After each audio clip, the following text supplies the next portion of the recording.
নমস্কার, আমার নাম রোহিণী মিত্র। আমার বয়স 14 বছর।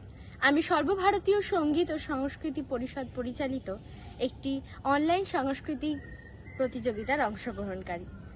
মেধা 2024। আমার বিভাগ গ। আমার নিবেদন কবি বীরেন্দ্র চট্টোপাধ্যায়ের লেখা কবিতা জন্মভূমি আজ। একবার মাটির দিকে তাকাও, একবার মানুষের দিকে। এখনো রাত শেষ হয়নি, অন্ধকার এখনো তোমার বুকের উপর কঠিন পাথরের মতো। তুমি নিঃশ্বাস নিতে পারছ না। মাথার উপর একটা ভয়ঙ্কর কালো আকাশ এখনো বাঘের মতো থাবা উঁচিয়ে বসে আছে। তুমি যেভাবে পারো ওই পাথরটাকে সরিয়ে দাও, আর আকাশের ভয়ঙ্করকে শান্ত গলায় এই কথাটা জানিয়ে দাও, তুমি ভয় পাওনি। মাটি তো আগুনের মতো হবেই যদি তুমি ফসল ফলাতে না জানো, যদি তুমি বৃষ্টি আনার মন্ত্র ভুলে যাও।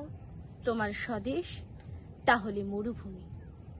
যে মানুষ গান গাইতে জানে না, যখন প্রলয় আসে সে বোবা ও অন্ধ হয়ে যায়। তুমি মাটির দিকে তাকাও, মাটি প্রতীক্ষা করছে। তুমি মানুষের হাত ধরো, সে কিছু বলতে চায়। নমস্কার।